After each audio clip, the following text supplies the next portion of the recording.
2 months after my divorce, I heard the one sentence that would change my life again. Ethan, you're 8 weeks pregnant. The doctor's voice was gentle, but the words echoed in my mind like a bell that refused to stop ringing. I sat there in the small clinic room in Havenbrook, a quiet town about 70 miles outside Chicago, staring at the pale blue walls as if they might somehow explain how my life had twisted into this strange shape. Pregnant. The word felt unreal. My hands rested on my lap, trembling slightly, while the late morning sunlight filtered through the blinds and painted soft lines across the floor. 2 months ago, I had walked out of the Hayes penthouse with a single suitcase and divorce papers that still felt heavier than anything I had ever carried. Alexander Hayes, my alpha, my husband, the man I once believed would be my forever, had signed those papers without looking at me. At least that's how it felt in my memory. Maybe he had looked up. Maybe he had wanted to say something. But I had been too focused on holding myself together to notice. Now here I was in a quiet town where nobody knew my name, working part-time at a bookstore on Main Street, and renting a small apartment above a bakery that smelled like cinnamon every morning. I had told myself I was starting over. I told myself the silence here would help me heal. But the doctor's words made the past crash back into my present all at once. 8 weeks meant the baby had been conceived before the divorce was final, before everything fell apart. I pressed a hand lightly against my stomach without thinking, as if the tiny life inside could somehow feel the confusion swirling in my chest. My child. Our child. Mine and Alex's. The doctor was still talking about vitamins and follow-up appointments, but her voice faded behind the rush of memories. Alex standing by the floor-to-ceiling windows of our apartment overlooking the lake, the quiet way he used to brush my hair behind my ear, the rare smile that softened his otherwise serious face. People always said Alexander Hayes was cold, a ruthless alpha CEO who built empires and crushed competition without hesitation. But I had seen the other side of him, the quiet moments late at night when he would loosen his tie and sigh like the weight of the world had finally slipped off his shoulders. That was the man I had loved, the man I had married, the man who had still let me go. As I left the clinic, the autumn air outside felt crisp against my skin, the wind carrying the scent of fallen leaves down the street. Havenbrook looked exactly the same as it had that morning. Cars passing slowly, neighbors chatting outside a coffee shop, a golden retriever wagging its tail beside a wooden bench. But suddenly everything felt different. I should have been thinking about baby clothes and doctor visits, about the quiet miracle growing inside me. Instead, my mind drifted to the headline I had seen the night before while scrolling through the news on my phone. Alexander Hayes to announce engagement to Charlotte Whitmore. The article had called it a powerful alliance between two wealthy families, a marriage that would shake the financial world. I remembered staring at the screen long after the words blurred together, wondering how someone could move on so quickly from a life we had built together. And now I was standing on a quiet sidewalk with a secret no one else knew. I was carrying the child of a man who was about to marry someone else. For the next few days I tried to convince myself that nothing had changed, that the quiet rhythm of Havenbrook would somehow keep my life simple and steady. But secrets have a way of growing louder the longer you carry them. Every morning, I unlocked the door to Willow Lane Books at 8 o'clock sharp, flipped the sign to open, and inhaled the comforting scent of paper and coffee drifting from the cafe next door. It was a small store with narrow aisles, warm yellow lights, and a wooden counter that creaked whenever I leaned against it. People here knew each other by name, and that had been exactly what I wanted when I moved here 2 months ago. Anonymity. A place where nobody would recognize the former spouse of a powerful alpha executive whose name appeared in financial news almost every week. Most customers who walked into the shop were retirees looking for mystery novels, parents searching for children's books, or college students from the community campus about 10 miles away. Their lives were simple and predictable, and I tried to let that calm settle inside me. But every time the bell above the door chimed, a strange thought flickered through my mind. What if Alex walked in? What if he somehow found me here? The thought was ridiculous, of course. Alexander Hayes ran one of the largest investment firms in the country. Havenbrook was the kind of town people only noticed when they were passing through on the highway. He had no reason to come here, and even if he did, he would not be looking for me. By late afternoon, the sunlight always poured through the large front window, warming the worn wooden floorboards while I organized shelves or helped customers find novels they had heard about from friends. On one particular evening, just before closing, I was scrolling through my phone while waiting for the last customer to finish browsing near the travel section. That was when the news notification appeared again. Hayes Group confirms engagement announcement next month. My thumb froze on the screen as I read the article slowly, each sentence pressing heavier against my chest. According to the report, Alexander Hayes and Charlotte Whitmore were expected to formally announce their engagement at a charity gala in New York City in 3 weeks. The article described Charlotte as elegant, intelligent, and the perfect partner for the young alpha executive who had built an empire before turning 35. It mentioned that the union would strengthen ties between two powerful financial families. There was even a photograph of them attending a charity event together, Charlotte standing beside him in a pale silver dress, while Alex wore the same calm expression he always carried in public. Looking at that picture felt like staring into a world that had quietly erased me. I set the phone down on the counter, suddenly aware of the steady rhythm of my heartbeat and the faint flutter of nerves in my stomach. The doctor had told me that it would be weeks before I could feel any movement from the baby, yet somehow the reality of the life growing inside me felt more present every day. I wondered if Alex had already chosen the ring. I wondered if he looked at Charlotte the way he used to look at me during quiet mornings when the city outside our apartment was still half asleep. A soft voice interrupted my thoughts as Mrs. Thompson, one of the regular customers, approached the counter holding a paperback novel. I smiled automatically and rang up the purchase, exchanging polite conversation about the weather and the upcoming town harvest festival. When she finally left, the bell above the door chimed again and silence settled back into the bookstore. I locked the door and turned off the lights, leaving only the golden glow from the street lamps outside filtering through the window. As I walked up the narrow staircase to my apartment above the bakery, the smell of fresh bread drifted through the hallway, warm and comforting. I placed one hand over my stomach again, a habit I had already begun to form without realizing it. The truth was simple and terrifying at the same time. Somewhere hundreds of miles away, the alpha who used to be my husband was preparing to start a new life with someone else. And he had no idea that our story was not finished yet. That night I could not sleep. Havenbrook was usually so quiet after 10 o'clock that the only sounds drifting through the open window were the distant hum of cars on Route 12 and the occasional rustle of wind through the maple trees lining the street. Yet my mind refused to settle. I lay on the narrow bed in my small apartment above the bakery, staring at the faint glow of the street lamp that spilled across the ceiling. The scent of warm bread still lingered in the air, comforting in a way that reminded me how different my life had become. 2 months ago my nights had looked very different. The Hayes penthouse sat on the 32nd floor overlooking Lake Michigan, its massive windows reflecting the city lights like thousands of tiny stars. Alex used to stand by those windows after long days at the office, his suit jacket draped over the back of a chair while he loosened his tie with a tired sigh. I used to tease him about how serious he looked all the time, telling him that the world would not collapse if he smiled once in a while. He would glance over at me with that rare half-smile that only appeared when nobody else was watching. Those quiet moments were the ones I missed the most, not the expensive dinners or the glamorous events people always imagined came with being married to someone. Like Alexander Hayes, I closed my eyes and the memories arrived more clearly than I expected. The first time we met had been almost embarrassingly ordinary. I had been working at a charity fundraiser downtown, helping coordinate volunteers for the event. Alex had arrived late, stepping into the ballroom with the calm confidence that always seemed to surround him. I remember thinking he looked intimidating, the kind of alpha who could silence a room simply by walking into it. Yet when he approached the registration table, his voice had been quiet and polite as he thanked me for helping organize the event. Later that evening, we ended up standing on the balcony overlooking the Chicago skyline, talking about everything except business. He told me that the city lights helped him think when his mind became too crowded with numbers and meetings. I told him that sometimes I like to imagine every light belonged to someone with a story. That conversation lasted almost an hour. Looking back now, it felt like the beginning of a life neither of us fully understood yet. Our relationship had grown quickly after that night. Alex was not the type to waste time with uncertainty. When he decided he cared about someone, his actions spoke louder than words. He brought me coffee on early mornings when I worked long shifts, sent messages asking if I had eaten lunch, and once drove 40 miles during a snowstorm simply because I mentioned missing my favorite dessert from a small bakery outside the city. Those gestures had slowly built a quiet certainty inside me that I belonged beside him.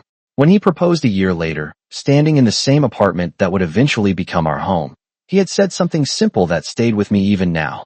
You are the only person who makes this place feel like more than an office with furniture. I had believed him completely. That was why the day our marriage ended had felt so unreal. The memory of signing those divorce papers still lingered like a fog that refused to clear. Alex had been calm, composed, almost distant as he explained that the separation was necessary. At the time I thought it meant he had already decided to move on. Now, lying awake in the quiet darkness of Havenbrook, I pressed my hand gently against my stomach again and wondered how a love that once felt so certain could unravel so quickly. Somewhere far away, Alex was probably preparing for another long day at the office, discussing mergers and investments that shaped entire industries. Meanwhile, I was here in a small town above a bakery, carrying a future neither of us had expected. The strange thing was that despite everything, a part of me still remembered the warmth in his voice on quiet nights by the window, and that memory made the silence around me feel heavier than ever. I told myself the memories would fade if I stayed busy, but the past had a strange way of following me into the quietest corners of my new life. The next morning, the streets of Havenbrook were already alive with the gentle rhythm of a small town waking up. A delivery truck rolled past the bakery downstairs just after 7:30, and the smell of fresh bread drifted up through the floorboards as I got dressed for work. I moved slowly, still adjusting to the strange awareness that I was no longer alone. Every small choice felt different now. The way I ate breakfast, the way I walked down the narrow staircase and stepped onto Main Street. Even the crisp autumn air felt sharper, as if the world had quietly shifted while I was not paying attention. By the time I unlocked the bookstore, the early sunlight was already warming the front window.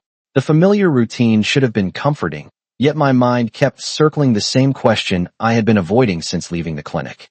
Should Alex ever know about the child growing inside me? I placed a stack of new arrivals on the display table and tried to focus on arranging them neatly, but my thoughts drifted back to the final weeks of our marriage, to moments that had seemed confusing at the time, but now carried a different weight. During those last months, Alex had become distant in a way I had never seen before. He worked later than usual, sometimes returning home well after midnight, his expression tight with exhaustion. When I asked if something was wrong, he always gave the same quiet answer. It is just work. At the time I believed him because Alex rarely complained about anything. Yet there had been signs that something deeper was happening beneath the surface. One evening, I remembered walking into his office at the apartment and seeing documents spread across his desk, numbers and financial reports that looked far more serious than his usual projects.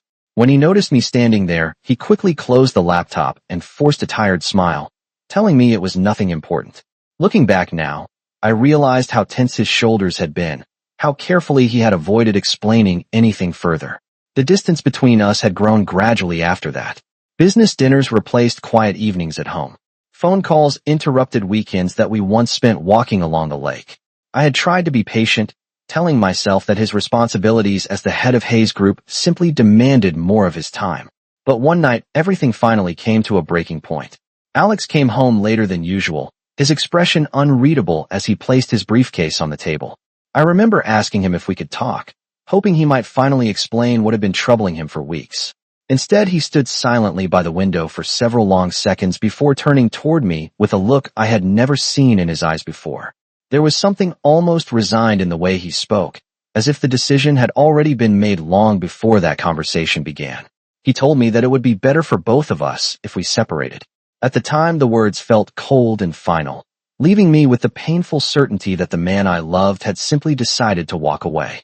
I had not known then about the pressure building around Hayes Group, or the quiet storm of financial trouble threatening the company his family had built for decades. All I knew was that the future we had once planned together had suddenly vanished. Now, as I stood behind the bookstore counter watching a few early customers wander through the aisles, I could not shake the uneasy feeling that there had been more to that moment than I understood at the time. Somewhere deep inside my chest, beneath the lingering hurt and confusion, a small voice kept asking the same quiet question. What if the story had never been as simple as I believed? I tried to ignore the quiet question that had been growing in my mind, but every day the secret inside me felt a little heavier. Life in Havenbrook continued with its usual calm rhythm. The bakery downstairs opened before sunrise. The bookstore welcomed its first customers by 8 in the morning, and the town moved through its days with the gentle predictability that had first drawn me here. Yet my thoughts no longer followed that peaceful pattern. Whenever I had a moment alone, My hand would drift to my stomach as if checking that everything was still real. The doctor had explained that the first months of pregnancy were often quiet, that I might not feel anything yet except a subtle awareness that my body was changing. Still, the knowledge that a small life was growing inside me made every decision feel more serious than before. One evening after closing the bookstore, I walked slowly through the town park, a small stretch of green just 2 blocks from Main Street. The trees had begun to turn golden and red, their leaves drifting gently onto the walking paths while the air carried the faint chill of approaching winter. Families were gathering near the playground while children laughed and chased each other around the swings. Watching them stirred something deep inside my chest, a mixture of warmth and uncertainty. I wondered what kind of parent I would become and what my child's life might look like in a quiet town like this. But another thought followed close behind it, one I had been trying to avoid. The child did not belong only to me. Alex had a right to know. The idea frightened me more than I expected. For 2 months, I had carefully built a life that existed completely outside his world. I woke up in a small apartment above a bakery instead of a penthouse overlooking the lake. I spent my days recommending novels to curious customers instead of attending formal events beside a powerful alpha executive. In many ways, the change had helped me breathe again. Yet no matter how peaceful Havenbrook felt, the truth remained the same. Alex was still the father of the child I was carrying. That evening, I sat on a wooden bench near the park fountain and pulled my phone from my coat pocket. His number was still saved in my contacts, untouched since the day I left Chicago. I stared at the screen for several minutes, my thumb hovering over his name while my heart beat faster with every passing second. Part of me wanted to turn the phone off and pretend this moment did not exist. If I stayed silent, Alex would continue his life without interruption. He would marry Charlotte Whitmore. The newspapers would celebrate the alliance between 2 powerful families, and the world would move forward as if our marriage had simply been a brief chapter that quietly ended. I could raise the child here in Havenbrook, surrounded by quiet streets and friendly neighbors who never asked about my past. But the thought did not bring the comfort I expected. Instead, it left a hollow feeling that I could not ignore. My child deserved the truth, and so did the alpha who had once promised that we would face every challenge together. The wind rustled through the trees above me as the evening light slowly faded, and in that quiet moment I realized something important. No matter how complicated the past had been, the future could not be built on silence. I took a slow breath, lowered my hand to my stomach once more, and made the decision I had been avoiding since the day I left the clinic. Alex needed to know. I spent the entire night thinking about what I would say, yet when morning arrived the words still felt uncertain. Havenbrook woke slowly beneath a pale autumn sky, the streets quiet except for the occasional car passing along Main Street and the distant hum of the bakery ovens downstairs beginning their daily work. I sat at the small kitchen table in my apartment with a cup of coffee that had already gone cold, my phone resting beside it like a silent question I could not avoid any longer. For several minutes, I stared at Alex's name on the screen, remembering the countless times I had called him during the years we were married. Back then, the sound of his voice had always felt like coming home after a long day. Now the thought of hearing it again made my chest tighten with nervous anticipation. I took a slow breath and finally pressed the call button before I could lose my courage. The phone rang once, then twice, each second stretching longer than it should have. When he answered, the familiar depth of his voice carried through the speaker, calm and steady in the way that had once grounded me during difficult moments. Ethan. For a moment I could not respond. Hearing my name spoken in that voice stirred memories I had spent weeks trying to bury beneath the quiet routines of Havenbrook. I forced myself to speak, keeping my tone as steady as possible while my heart raced in my chest. Alex, I need to talk to you. There was a brief silence on the other end of the line, followed by the faint sound of movement, as if he had stepped away from whatever meeting he had been attending. His voice returned softer this time, carrying a careful concern that surprised me. Are you all right? I hesitated before answering, unsure how to begin a conversation that would change both of our lives again. I am fine, I said slowly, but there is something important you need to know.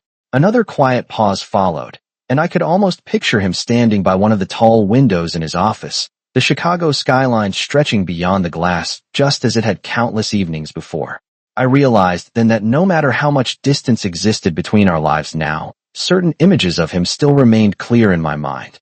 Ethan, he said gently, whatever it is, you can tell me. I closed my eyes for a moment and placed one hand against my stomach, drawing strength from the quiet truth I had been carrying alone. Alex, I am pregnant. The silence that followed felt heavier than anything I had experienced before. For several seconds, there was no sound from the other end of the line except the faint rhythm of his breathing. When he finally spoke again, the calm composure I had always associated with Alexander Hayes had completely vanished from his voice. Pregnant. His tone carried a mixture of disbelief and something deeper that I could not immediately name. I swallowed and forced the words out before fear could stop me. 8 weeks.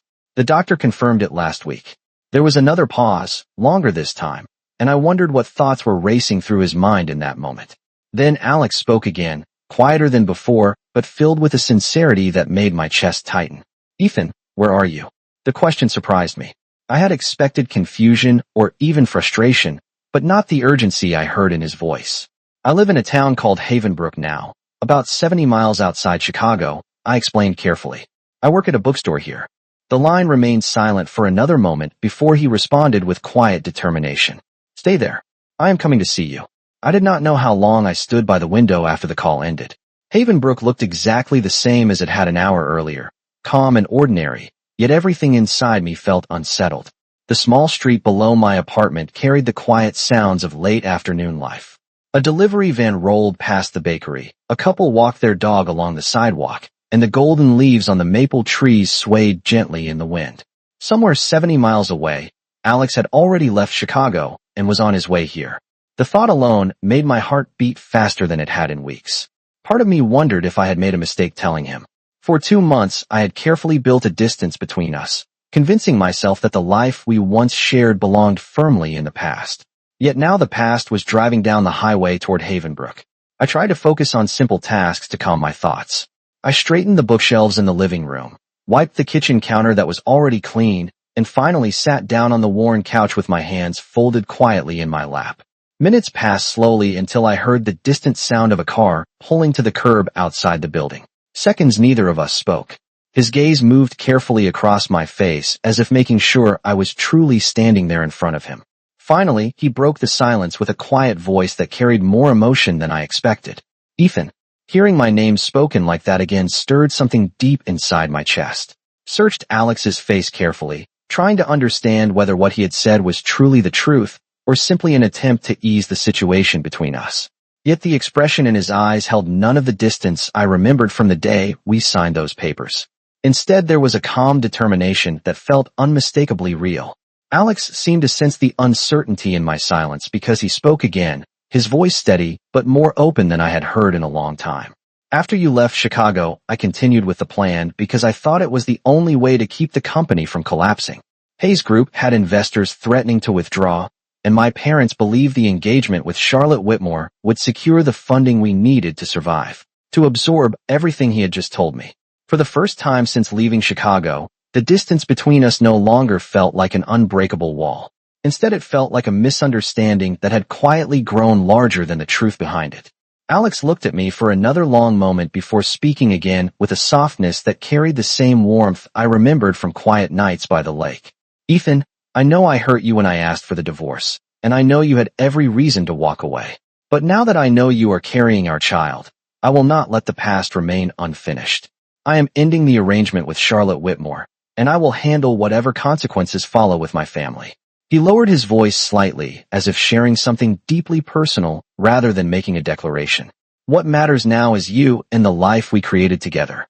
I stood there on the quiet sidewalk, feeling the weight of his words settle into my heart, while the town lights flickered on one by one along Main Street.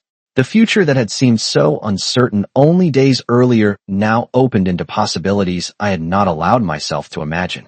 For the first time since the doctor spoke those life-changing words in the clinic, the fear I carried inside me began to give way to something else. Hope.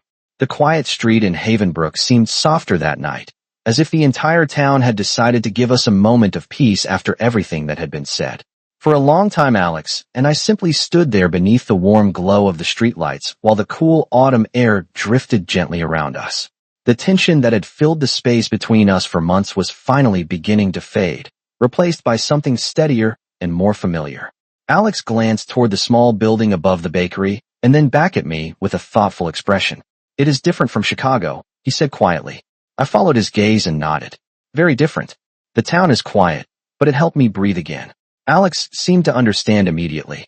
He had always been good at reading the emotions I tried to hide. For a moment, he said nothing, simply taking in the peaceful surroundings as if realizing how much had changed since the last time we stood together without conflict between us. Finally, he looked back at me with a calm seriousness that felt both reassuring and deeply sincere. Ethan, I meant what I said earlier. I am ending the engagement arrangement. I will speak with my parents tomorrow and finalize the new investment agreement. Hayes Group will recover without relying on the Whitmore family. He paused briefly before continuing in a softer voice. And once that is done, I want to rebuild what we lost. The honesty in his words made it difficult to respond immediately. For so long, I had believed our story had already reached its conclusion. Yet now the future he described sounded possible again in a way that felt almost fragile. I rested one hand lightly over my stomach and spoke with quiet caution. Alex, everything has changed since the divorce. My life is here now. I have a job, a home, and people who know me as more than your former spouse. Alex nodded slowly as if he had expected that concern. I understand, he said gently. I am not asking you to give up the life you built here overnight. I only want the chance to stand beside you again and be present for our child. His words carried a steady warmth that eased the remaining tension in my chest. For the first time since leaving Chicago, I could imagine a future that did not feel divided between past and present. We walked slowly along the quiet sidewalk for a few minutes while the town lights flickered softly in the distance. Alex asked about the bookstore, about the people who had welcomed me into the community, and about the small routines that had shaped my days here. Listening to him speak with genuine interest reminded me of the man I had fallen in love with years ago, the one who had always taken the time to understand the details of my world. Eventually, we stopped near the park where the fountain reflected the glow of the nearby street lamps. Alex turned toward me again, and this time there was no hesitation in his voice. I want to do this the right way, Ethan. I want to be here for you and for our child from the very beginning. The simple sincerity of that promise settled warmly in my heart. The fear and loneliness I had carried since the day I left Chicago slowly gave way to something steadier and brighter. I realized then that the story I believed had ended 2 months earlier had simply taken an unexpected path instead. I looked up at Alex and offered the first genuine smile I had felt in a long time. The future was still uncertain, but it was no longer something I had to face alone. And under the quiet lights of Havenbrook, with the gentle autumn wind moving through the trees around us, it finally felt like our family had been given a second beginning.